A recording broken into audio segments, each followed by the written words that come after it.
नमस्कार, स्वागत है आप सबका दिन भर की तमाम बड़ी और अहम खबरों के साथ मैं हूं कवीन सचान। शुरुआत हेडलाइन से। राज्यसभा में विपक्ष के आक्रामक तेवर, नोटबंदी में गोपनीयता के सवाल पर जेपीसी जांच की मांग, कोऑपरेटिव बैंकों को मिले जमा निकासी का अधिकार।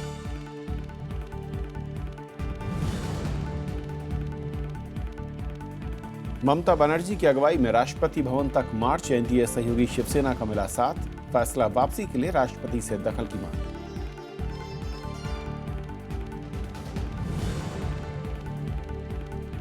नए नोट की किल्लत से परेशान हुए लोग, 8वें दिन भी लंबी कतारों से निजात नहीं, शादियों और पारिवारिक आयोजनों पर बड़ा खतरा।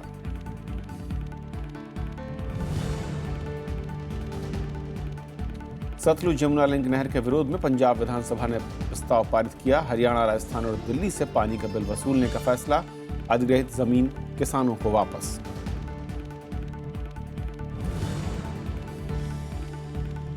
मीडिया के काम में नहीं हो सरकारी दखल, नेशनल प्रेस डे पर बोले प्रधानमंत्री, समय के साथ प्रेस को बदलने की नसीहत।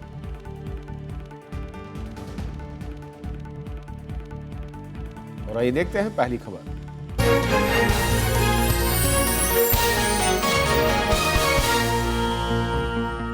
संसद के शीतकालीन सत्र के पहले ही दिन विपक्ष ने 500 और 1000 के पुराने नोट बंद करने पर सरकार को घेरा। राज्यसभा में कांग्रेस ने आरोप लगाया कि इसकी जानकारी कुछ चुनिंदा लोगों को पहले ही दे दी गई थी। कुछ दलों ने जेपीसी जांच की मांग भी की। सरकार ने विपक्ष के आरोपों को गलत बताया और फैसले का बचाव किया। राज्यसभा में विमुद्रीकरण पर चर्चा की शुरुआत सदन में कांग्रेस के उपनेता आनंद शर्मा ने की। उन्होंने आरोप लगाया कि सरकार लोगों की परेशानियों को लेकर संवेदनहीन है। उन्होंने विदेशी बैंकों में काला धन रखने वालों का नाम उजागर करने की मांग की। कांग्रेस सांसद ने कहा कि हर दिन के साथ बैंकों और एटीएम के सामने कतारें लंबी होती जा रही हैं।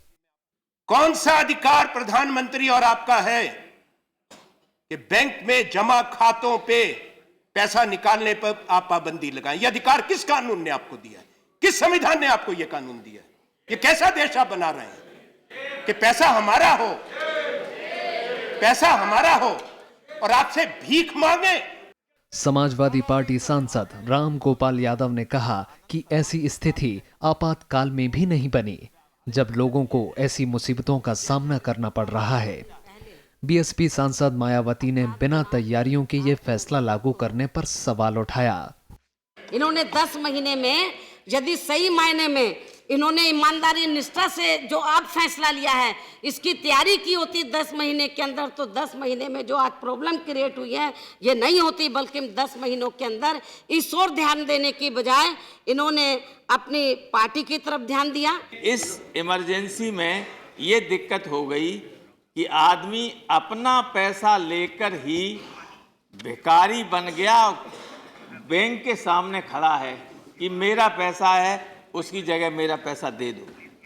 सीपीएम सांसद सीताराम येचुरी ने आरोप लगाया कि 8 नवंबर को घोषणा से पहले ही बीजेपी की पश्चिम बंगाल इकाई ने बैंक में 1 करोड़ के पुराने नोट जमा कराए। जेडीयू सांसद शरद यादव ने किसानों को हो रही दिक्कतों का सरकार से समाधान पूछा। उन्हें खाद चाहिए, बीज चाहिए, हर तरह का बीज जो है वो गोदामों में भरा हुआ है, वो बीज वाला कैश मांग रहा है। क्या इंतजाम कर रहे हैं आप किसान के लिए? और सब लोगों के लिए आपने इंतजाम किया, किसानों के लिए आपने क्या काम किया? This should be completely investigated until alternative arrangements are put in place. The Prime Minister declared 30th of December to be the final date after which these notes will not be valid. Till then, allow them to continue. इससे पहले चर्चा में हिस्सा लेते हुए ऊर्जा मंत्री पीयूष गोयल ने कहा कि इस फैसले से ईमानदारों का सम्मान हुआ है, जबकि बेईमानी परेशान है। एक प्रकार से ईमानदारी का उत्सव और प्रामाणिकता का पर्व पूरे देश में मनाया जा रहा है। हमने कई लोगों से जब चर्चा की 8 तारीख के 8 बजे के बाद, तब सभी ने कहा थोड़ा कष्ट है, कुछ ही दिनों का कष्ट है, और वास्तव में ईमानदार लोगों ने अपना पैसा डालना शुरू कर दिया है। प्रधानमंत्री नरेंद्र मोदी ने 8 नवंबर को 500 और 1000 के पुराने नोट बंद करने का ऐलान किया था। इसके बाद से ही विपक्षी दल इसे बड़ा मुद्दा बना रहे हैं। इसे लोगों की परेशानियां बढ़ाने वाला कदम बता रहे हैं। कृति मिश्रा के साथ विशाल दहिया, राज्यसभा टीवी। और संसद में चर्चा के दौरान कई और सांसदों ने अपनी बात रखी। विपक्षी सांसदों का आरोप था कि इस फैसले से ग्रामीण अर्थव्यवस्था के साथ विदेशी निवेश पर भी असर पड़ सकता है। कुछ दलों ने सरकार के सामने सुझाव रखे, तो वहीं कांग्रेस ने कल प्रधानमंत्री के सदन में मौजूद रहने की भी मांग रखी। AIADMK सांसद ए नवनीत कृष्णन ने कहा कि गांवों में सभी जरूरी कामों में परेशानी हो रही है। एनसीपी के प्रफुल्ल पटेल ने बिना तैयारी के इतना बड़ा फैसला लेने का आरोप लगाया। कोई भी ऐसा निर्णय और कोई भी ऐसा कदम हमने उठाया तो इसके बारे में हमने कुछ भी सोचा नहीं, कुछ भी इसकी तैयारी नहीं रखी। आज यहां तक ये परिस्थिति है कि एटीएम में नई नोट उसका वो साइज के हिसाब से वो कैलिब्रेट नहीं हो रही है। Medical emergency, delivery, death, marriages, the rural people are not having sufficient funds in their hands. It is community funded. So all the villages are providing the funds. Shiromani Akali Dal के नरेश गुजराल ने कोऑपरेटिव बैंकों को नोट बदलने की अनुमति मांगी। आरजेडी सांसद प्रेमचंद गुप्ता ने कहा कि फैसले से देश की छवि को धक्का लगा है। प्रधानमंत्री जी देश देश घूम के और जो इन्वेस्टमेंट की बात कर रहे हैं, एफडीआई की बात कर रहे हैं, ऐसा इंप्रेशन मत करिए कि इस देश में सब चोर बैठे हैं, सब कालाबाजारी बैठे हैं। Sardar Prakash Singh Badal has urged both the finance minister and the prime minister that please allow the farmer to go to the cooperative banks to change his money, and this must be done immediately. दिन भर उस मजदूर को मजदूरी देने के लिए कोई आ नहीं रहा है, क्योंकि अगर मजदूर की मजदूरी दे भी दे तो सीमेंट कहां से लाए, ईंट कहां से लाए, काम कहां से कराए। हालात ये है कि मजदूरों के घर में फाका पड़ रहा है।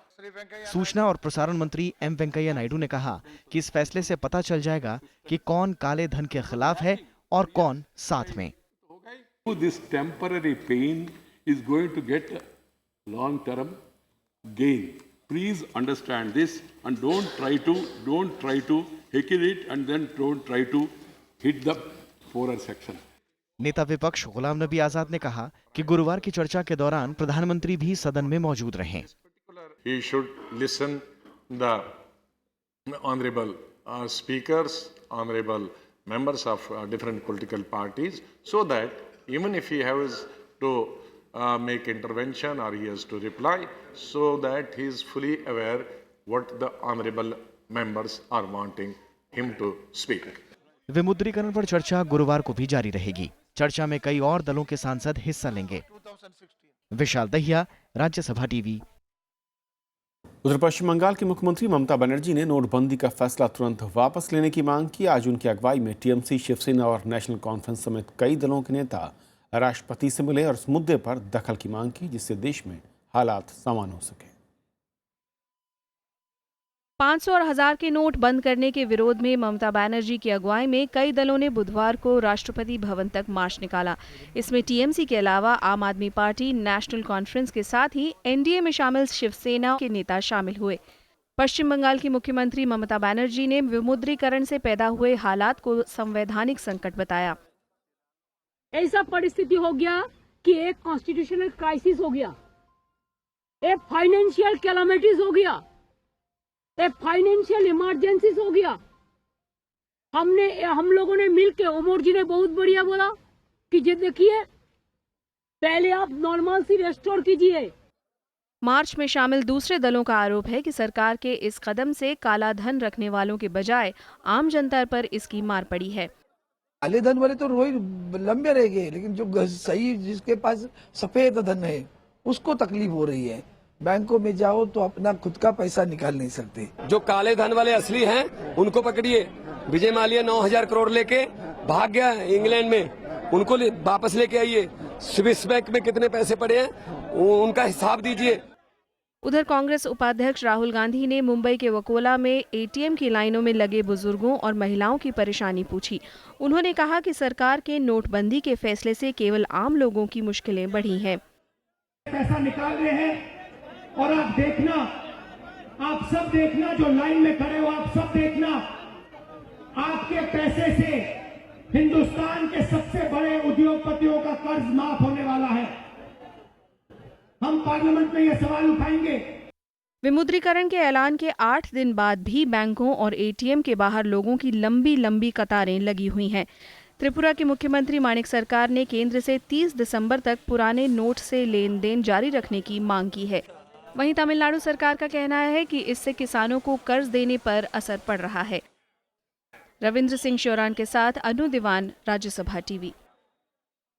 और इस पर और बातचीत करने के लिए हमारे साथ हिंदुस्तान टाइम्स के राजनीतिक संपादक विनोद शर्मा जी हैं। विनोद जी, स्वागत है आपका। विनोद जी, आज पहला दिन सदन का और जिस तरीके से राज्यसभा में चर्चा हुई, समूचे विपक्ष या फिर सत्ता पक्ष की ओर से काफ़ी ज़्यादा जो मैं कहूँ कि परेशानियाँ हैं, पूरा फोकस शायद उनको लेकर था। हालांकि सरकार बार बार ये कह रही थी कि जो परेशानियाँ कुछ दिनों में दूर होगी, लेकिन जो बड़ी मांग दिख रही जेपीसी को लेकर, ऐसा लगता है उस मांग को लेकर समूचा विपक्ष अब एक एक करके एकजुट हो रहा है।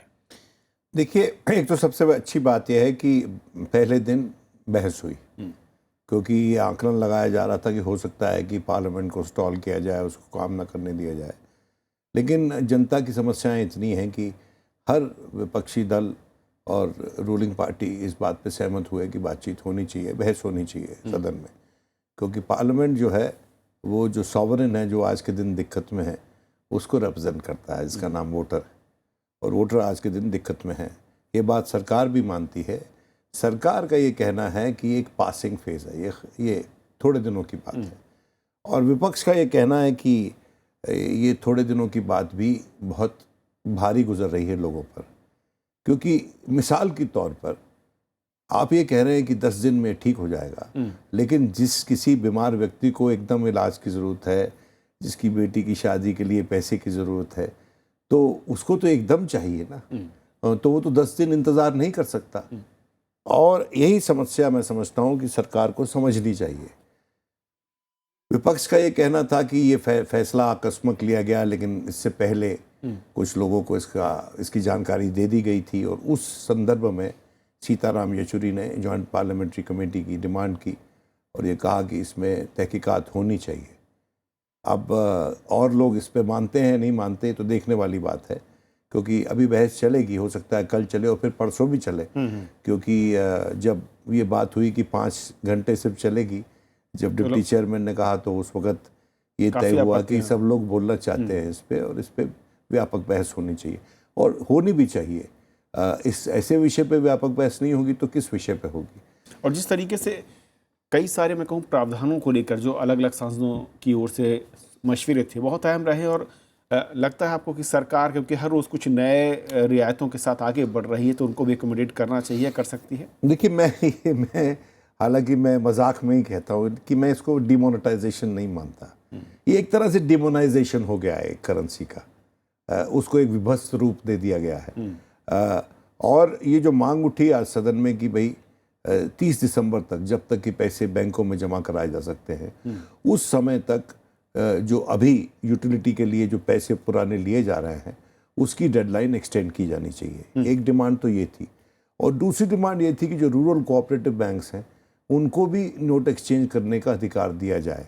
हालांकि सरकार की तरफ से कुछ लोगों ने जो नहीं बोले, लेकिन अनऑफिशियली उनका ये कहना था कि अगर वो दरवाज़ा खोल देंगे तो जो लोग अपना काला धन बदलना चाहते हैं सफ़ेद में, उनको सहूलियत हो जाएगी। तो वो शायद सरकार ना करे, लेकिन देहातों में जो दिक्कतें आ रही हैं उसका हमारे नेशनल प्रेस में सही से वो प्रतिबिंबित नहीं हो रही हैं, उनका रिफ्लेक्शन नहीं हो रहा है। और मैं समझता हूँ कि हर पॉलिटिकल पार्टी को और ख़ासकर रूलिंग पॉलिटिकल पार्टी को कोई इंस्टेंट सर्वे करवाकर ये पता लगाना चाहिए कि लोग इससे खुश हैं या नाराज़ हैं, क्योंकि रूलिंग पार्टी का ये कहना है कि लोग इससे बहुत खुश हैं, और कुछ लाइनों में जो खड़े हुए हैं लोग वो कुछ तारीफ करते हुए भी नज़र आते हैं दिल्ली जैसे शहर में। हो सकता है और बड़े शहरों में भी ऐसा कोई माहौल हो, लेकिन दूर दराज के इलाकों में जहाँ पर बैंक नहीं है, जहाँ ATMs काम नहीं कर रहे हैं, जहाँ पर इकोनॉमी जो है प्राइमरीली कैश इकोनॉमी है, वहाँ पर जो लिक्विडिटी क्रंच आया है उससे कैसे निजात पाया जाए। और जैसे कि राम गोपाल यादव समाजवादी पार्टी को उन्होंने कहा कि मेरा इतने टन आलू पड़ा हुआ है और वो कहीं बिक नहीं रहा है, वो किसी काम का नहीं है, कैश पे ही प्रोडील करता है। और दूसरा कि उन्होंने कहा कि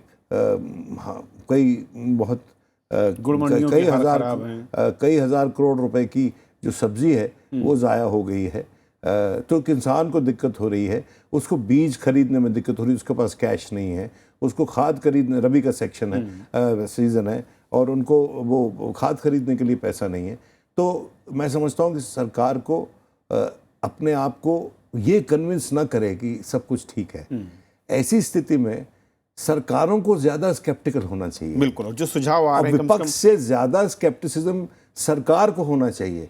देखिए, बार बार आरोप लगाए जाते हैं। कभी कभी जब लाटूर में एक बार बहुत मीडिया ने चढ़ा दिया था कि यहाँ पर प्लेग फैल गया, हालांकि वो प्लेग नहीं निकला फाइनली, लेकिन उस प्रचार के चलते मीडिया के सरकार ने कुछ तुरंत कदम उठाए और उससे बचत हो गई कुछ। यही उम्मीद कर सकते हैं कि शायद अगले 24 घंटे में कुछ और सरकार नए कदम उठाए और जो बड़ी परेशानियां हैं शादी विवाह को लेकर, किसानों को लेकर, या फिर जो हर रोज़ दिहाड़ी मजदूर मैं कहूँ कमा रहा है, उसकी परेशानियां कुछ कम कर सके। बहुत शुक्रिया अग्नू जी आपके चर्चा में शामिल होने के लिए। आबादी का एक बड़ा हिस्सा नकदी के लिए कतार में खड़ा है। जिनके घर शादी हैं वो तैयारियां छोड़कर कतार में लगे हुए हैं। 500 और 1000 के पुराने नोटों पर पाबंदी का असर शादी के कामकाज और कार्यक्रमों पर भी ज्यादा दिख रहा है। घर में बेटी की शादी की तैयारियां और पिता नकदी की लाइन में। कासगंज में रेलवे के रिटायर्ड कर्मचारी सुरेंद्र यादव के लिए पुराने नोटों पर पाबंदी बुरा वक्त लेकर आई है।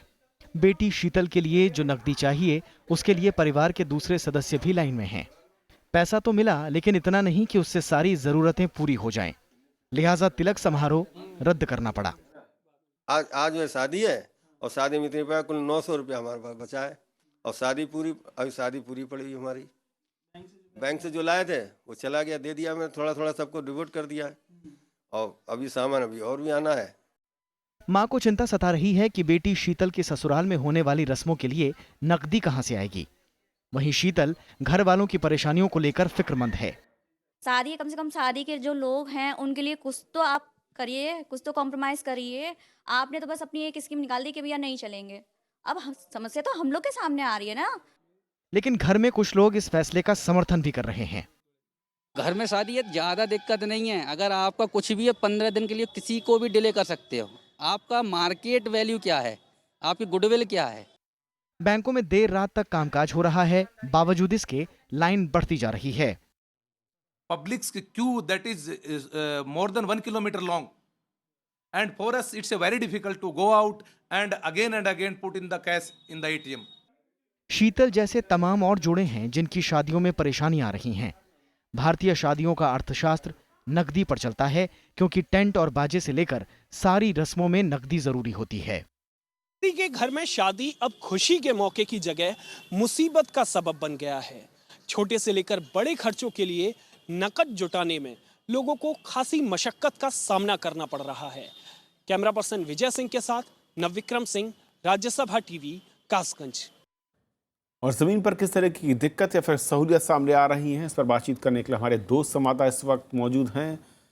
बेलगाम कर्नाटक से पंचानन हमारे साथ हैं और इसके अलावा राजस्थान चूरू से अखिलेश सुमन हैं। अखिलेश, शुरुआत में आपसे करना चाहूँगा, क्या कुछ तस्वीर पिछले 24 घंटे में आपने बदलती हुई देखी है? क्या कुछ कतारें कम हुई हैं या फिर दुश्वारियाँ हर बीतते घंटे के साथ बढ़ती दिखी हैं? नहीं कविंद्र, कतारें बढ़ रही हैं, क्योंकि अब ज्यादा से ज्यादा लोग अपने अपने घरों से जो भी बचा खुचा पैसा 5000 या 1000 का नोट था उसे जमा कर रहे हैं और फिर वापस लोगों को जो जरूरत है उसके हिसाब से पैसे चाहिए, इस पैसे के कतार में है। खास बात जो यह इस इलाके में भी साफ साफ दिखाई पड़ रही है, लोग यह सुझाव दे रहे हैं कि भले ही यह काला धन को निकालने के लिए या काले धन को नष्ट करने के लिए यह एक सकारात्मक। चलिए, अखिलेश का संपर्क शायद टूट गया है। पंचानन, यही सवाल मेरा आपसे कि क्या कुछ बदलाव पिछले 24 घंटे में आपकी यात्रा में दिखा है और किस तरीके के हालात वहां पर नजर आ रहे हैं? आप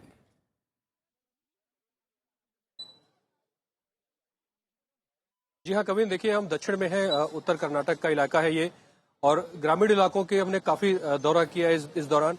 तो सबसे बड़ी चीज निकल के सामने जो अखिलेश जी ने कहा कि जो कतारें हैं वो अब बढ़ना शुरू हो गई हैं, लोगों की दिक्कतें ये है कि उनको जो कैश चाहिए, जो पैसा चाहिए, वो इनसफिशिएंट बैंक से मिल रहा है। सरकार के जो नॉर्म्स तय किए गए हैं उससे भी कम मिल रही है, क्योंकि यहाँ तक अभी वो जो नकदी है वो पहुंची नहीं है और पुरानी नकदी बैंकों की तरफ से निकाली भी जा रही है 50 रुपए और 100 रुपए के तौर पर।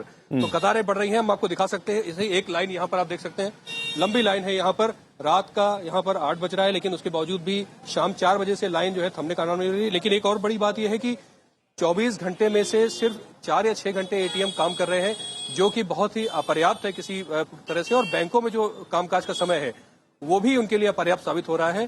तो दिक्कतें अब आप ये कह सकते हैं कि बढ़ रही हैं और कतारें भी अब लोग घर से निकल कर आकर कतारों में खड़े होने को मजबूर ज्यादा हुए हैं। शुक्रिया पंचानन और अखिलेश, आप दोनों का वहां से ताज़ा अपडेट देने के लिए। उधर सतलुज यमुना लिंक नहर के विरोध में आज पंजाब विधानसभा से 2 प्रस्ताव पारित हुए। प्रस्ताव में हरियाणा, राजस्थान और दिल्ली को अब तक दिए पानी पर रॉयल्टी वसूलने का फैसला लिया गया। इस बीच अकाली दल के पूर्व नेता परगत सिंह, नवजोत कौर सिद्धू समेत 4 विधायकों ने इस्तीफा दे दिया है। इनका आरोप है कि बादल सरकार नदियों पर राज्य के अधिकार का संरक्षण करने में नाकाम रही है। पंजाब सरकार ने हरियाणा, राजस्थान और दिल्ली से पानी का बिल वसूलने का फैसला किया है।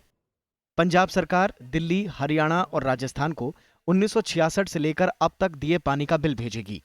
इसके साथ ही सतलुज यमुना लिंक नहर पर कोई भी काम नहीं करने का फैसला किया गया है। पंजाब विधानसभा से बुधवार को इन फैसलों से जुड़े प्रस्ताव को मंजूरी मिली। किसी को पानी ना देने दिया जाएगा, डायरेक्शन दिया कि कोई पानी नहीं देना, कोई कंस्ट्रक्शन नहीं करनी, कोई किसी को मदद नहीं करनी। हमें भी दिया, हमारे ऑफिसर्स को भी दिया। मंगलवार को ही पंजाब सरकार ने लिंक नहर के लिए किसानों की जमीन अधिग्रहण से जुड़ी पुरानी नोटिफिकेशन को भी डी नोटिफाई कर दिया था। विधानसभा के विशेष सत्र के बाद उप मुख्यमंत्री सुखबीर सिंह बादल ने कहा कि अब किसान उन जमीनों के मालिक हैं। जो जमीन एसवाईएल के लिए एक्वायर की गई थी उसको डी नोटिफाई करना है। हमने पंजाब कैबिनेट ने कल डी नोटिफाई कर दिया और उसको ट्रांसफर कर दिया फार्मर्स के नाम पे। तो आज की तारीख में ये land, farmers are owners of the land, they can do whatever they want, farming whatever they want, farmers are owners now, free of cost हमने दे दिया है। विधानसभा के विशेष सत्र में कांग्रेस के विधायकों ने हिस्सा नहीं लिया। इस बीच सतलुज यमुना लिंक मामले पर निर्दलीय विधायक सिमरजीत सिंह बैंस और बलविंदर सिंह बैंस ने विधानसभा से इस्तीफा दे दिया है। हाल ही में सुप्रीम कोर्ट ने पंजाब को सतलुज यमुना लिंक नहर पर निर्माण कार्य को जारी रखने का फैसला दिया था। Bureau report, Rajya Sabha TV. Press council के कार्यक्रम में आज प्रधानमंत्री नरेंद्र मोदी ने कहा कि मीडिया के काम में सरकार का दखल नहीं होना चाहिए। उन्होंने कहा कि व्यक्त की आजादी बनी रहनी चाहिए। नेशनल प्रेस डे पर प्रधानमंत्री नरेंद्र मोदी दिल्ली में प्रेस काउंसिल ऑफ इंडिया के कार्यक्रम में शामिल हुए।